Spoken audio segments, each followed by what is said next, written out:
Welcome to the course Business Economics and Financial Analysis. I am Sirisha from Master of Business Administration, Institute of Aeronautical Engineering. So today we are going to discuss about how the measurement of elasticity of demand is going to be and what is the significance of elasticity of demand. So coming to the measurement of elasticity. So in this we have 5 measurements of elasticities, that is perfectly elastic, perfectly inelastic, and relatively inelastic, and unity elasticity. So these are the 5 different types or measures of elasticity. So we are going to measure how the elasticity is going to be. Is it going to be elastic or inelastic? So let us move forward with the first measurement of elasticity, that is perfectly elastic. So coming to this perfectly elastic, so when at a given price, the quantity demanded is going to be increasing continuously. So then we call it as a perfectly elastic. So coming to the demand curve in case of perfectly elastic demand is looks like this. Okay. So now coming to the price on y-axis and quantity demanded on x-axis. So now when the price is $15, our number of units demanded is 50. Okay. So for example here, and when the price is $15, here again quantity or demand is increased to $100, and when the price is same $15, again the demand increased to $150, and when the price is same, again demand increased to $200. So here what we can observe here is that here when at a given price, the price is constant here. Okay, price is constant, but our quantity demanded is going on increasing, right? So quantity demanded is continuously increasing here. Okay, then we say that it is elastic. Okay, E is greater than 1. E will be greater than 1. Whenever we have elasticity, whenever we are going to have elastic, then we say that elasticity is greater than 1. Okay. So what is this perfectly elastic? Perfectly elastic is here we like to buy more and more amount of quantities here, though the price is same. Okay. So this is what is perfectly elastic demand. Okay. When any quantity can be sold, at a given price, then we say that it is perfectly elastic.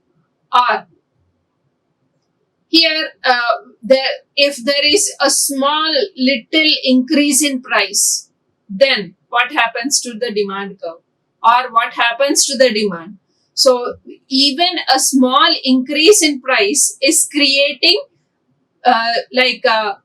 is creating very low demand. Okay, so for example, like if there is 1% or 2% increase in price in case of this, then the demand is going to fall down to too much, like too low. Sometimes it may also become zero. Okay, so that is what is perfectly elastic demand. And now coming to the perfectly inelastic demand. So here perfectly inelastic demand is though the price is continuously increasing, even then the quantity demanded is going to be same. For example, we can take as necessity goods. So the basic necessity goods, even though the price is high, but still we need to survive as a human being, so we are going to buy those goods, right?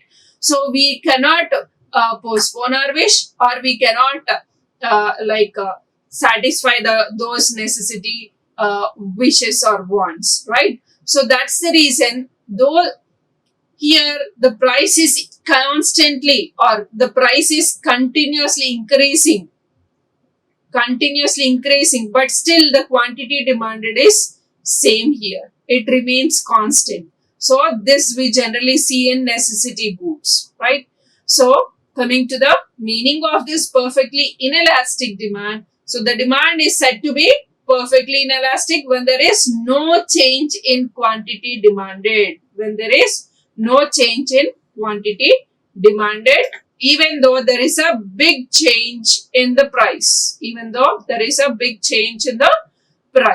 so here we can observe that when the price is $5, the quantity demanded is 150, right? And when the price is $10, but quantity demanded remains same, that is 150. When the price has increased to $15, quantity demanded is remaining same. So when the price is 20, it has gone to 20, but still the quantity demanded remains constant here, same. So when the price increased to $25, but still we have the same demand. So here, though the price is continuously increasing,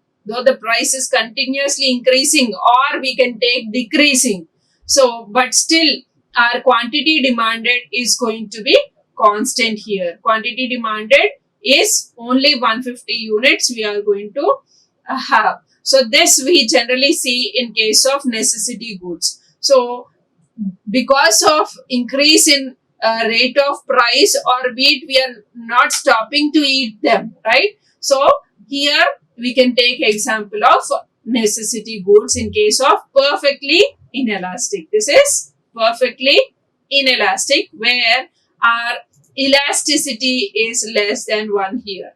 Okay, so elasticity will be less than 1.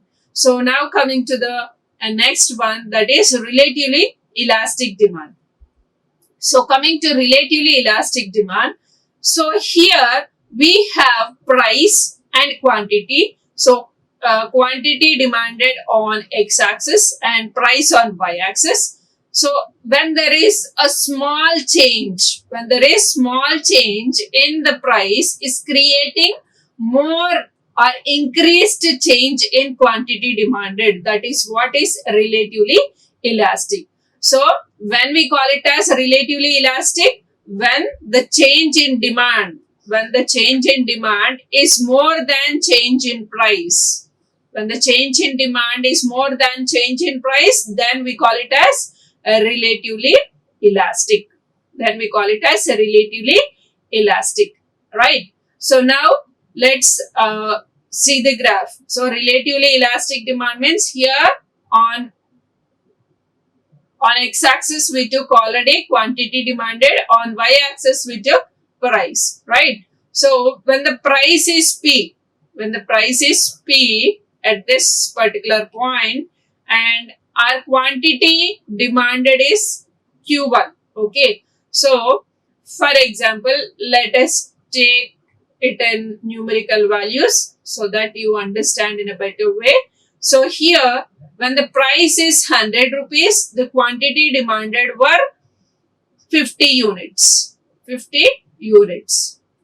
Okay. So now the price has fallen down. When the price has come down to P2, that is 75 rupees. When the price is fallen down to 75 rupees, here the quantity demanded has increased to 100 units, or more than 100 we can take, or 150 units. So 150 units are in demand, right? So here the price, when the price is 100 rupees, people like to buy 50 units. If the price has come down to 75 rupees, the people like to buy more number of units, that is 150 units. So Now we need to check how much, what is the percentage change in price and what is the percentage change in quantity demanded. So here 25%, right? So this is 100, price is 100 and it has reduced to 75 rupees. So 25% there is decrease in price. And now how much of increase in price? It doubled and tripled. That is 300%, right? 300% increase in price is there, right? So there is a small change. Are they both equal? No. So here change in price should be less than change in demand, or we can take it as change in demand should be more than change in price. Then we say that it is relatively elastic.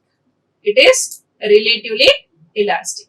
Okay. So when there is a small change in price is creating good increase in quantity demanded, then we say it is relatively elastic, where our elasticity E is equal to or E is greater than 1. Okay, E is greater than 1. So now let's move on with a relatively inelastic demand. So coming to relatively inelastic demand, so here when the demand is the demand is relatively elastic is when the change in demand is going to be less than change in price. Okay, so here there is lot of decrease in price, or we can take again on x-axis quantity demanded and on y-axis price. So when the price is P1, the quantity demanded is Q1. Okay. For example, let us take numerical values here so that it will be easy for understanding. So when the price is 100, the quantity demanded is also, let us take 100 units. Okay.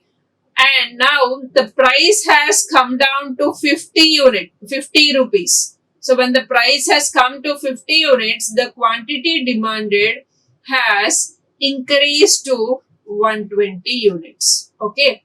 So here, what is the change in price? We need to always check what is the change in price and what is the change in quantity demanded. That is what is our elasticity, right? So what is elasticity? The rate of responsiveness for change in price to the change in demand, or change in any of the determinant of demand with a change in quantity demanded. That is what is elasticity, right? So now we have considered price as one of the determinant here. So we are talking about the elasticity of demand here, right? So when the change in price is how much, what is the change in price? 50% there is decrease in price here.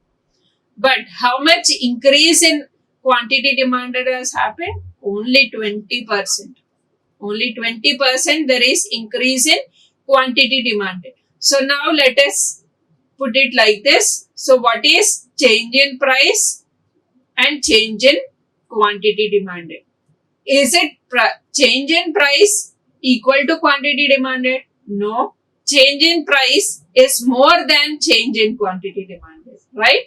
Or we can also take it as like this: change in quantity demanded is less than change in price. Okay. So that we get elasticity is inelastic.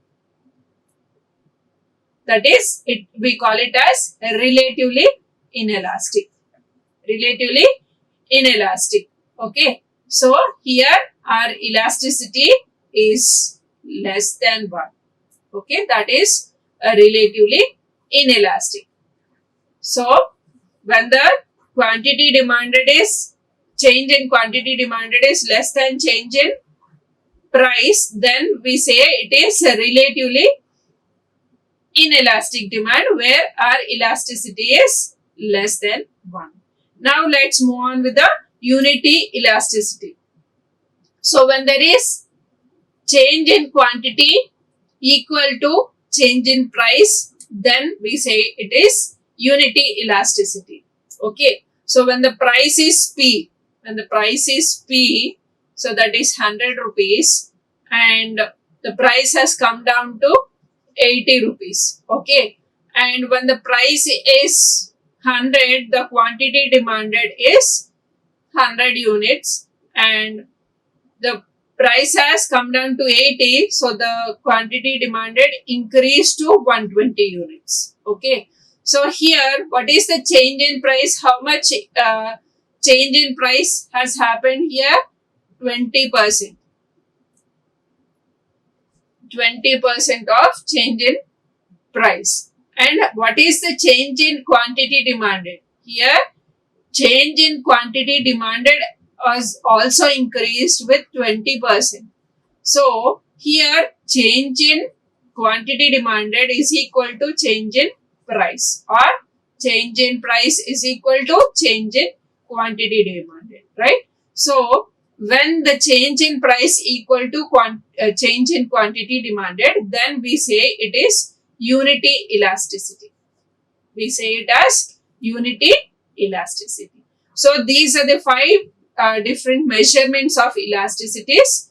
And now let's move on with the significance of elasticity. What is the factors affecting, or what is the importance of elasticity of demand?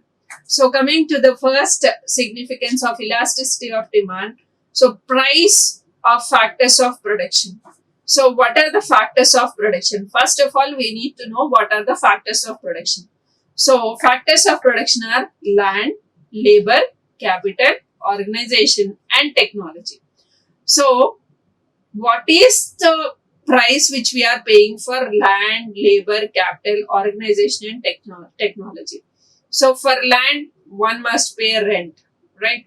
For labor, one must pay wages. For capital, one must pay interest. And for organization, one must earn profits. For technology, they need some prices, right? So these are the things which has to be paid as a prices for the factors of production. So whether these prices of these factors of production are elastic or inelastic, that must be seen here, right? So here, for example, all the time our elasticity is going to differ from situation to situation. For example, when we take land, so if we are considering land, so when we want to buy land in a village, so it is elastic. Here, elasticity of demand will be elastic here. If you want to buy in a city, if you want to buy a land in a city, then here demand will be inelastic. Okay, demand will be inelastic. So here, for every situation, but what is the transaction here? We need to buy a land. Okay, so where we are going to buy the land? So in village or in city? In village, elasticity is it is elastic. If we are buying in city, it is inelastic, right? So that's the reason we need to check for each and every condition and each and every aspect where the elasticity differs from each and every situation here. Okay, so what are the prices of these factors of productions are to be considered before one is going with the starting of their business. And now coming to the next one, what about the government policies? So as I told, we have different government policies. First, tax policies. When we want to set up when we want to start our production. So when we want to start our production or create demand or we create supply for certain goods, right? So when we are creating supply for certain goods, we need to check what are the tax policies they have, right? So based on this tax policies, like what is the GST? Like for acquiring raw material, we need to pay GST. For sending or selling the selling the finished product, also we need GST. So all these matters, right? So according to the government policies like tax policies, then based on that, the prices are going to be elastic or inelastic, right? And next one is raising bank deposits.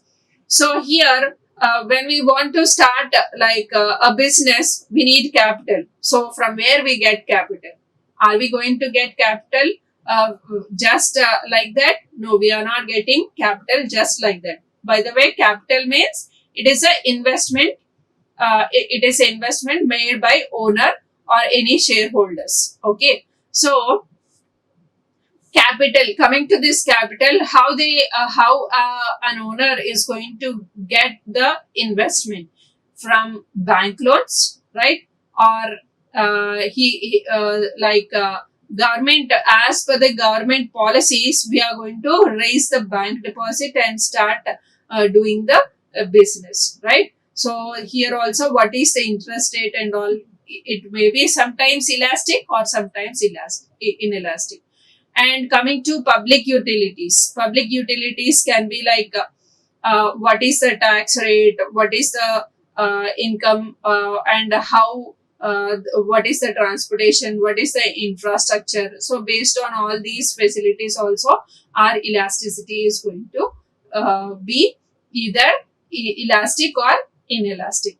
And coming to the next one, that is valuation of currencies. So here our currencies are not going to be constant. Like for example, it may be deflating, or it may be increasing or decreasing. So how we can say the value of currency is increasing and decreasing?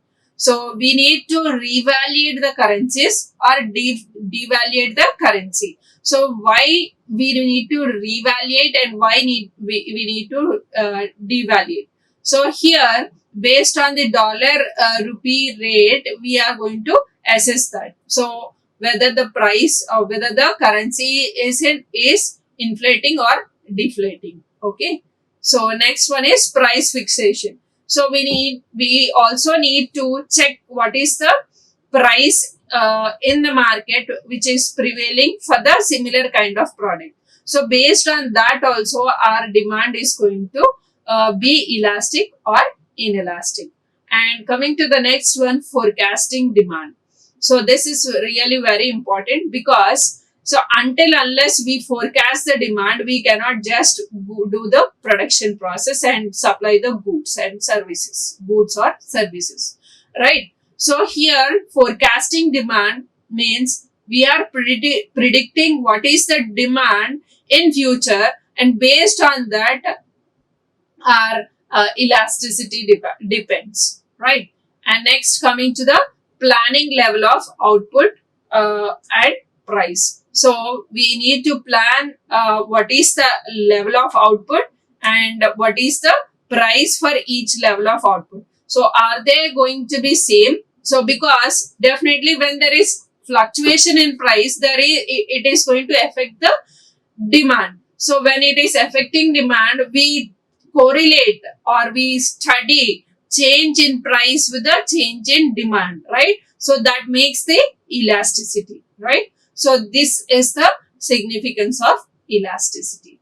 So thank you very much. Like, share and subscribe. Hit the bell icon for more updates.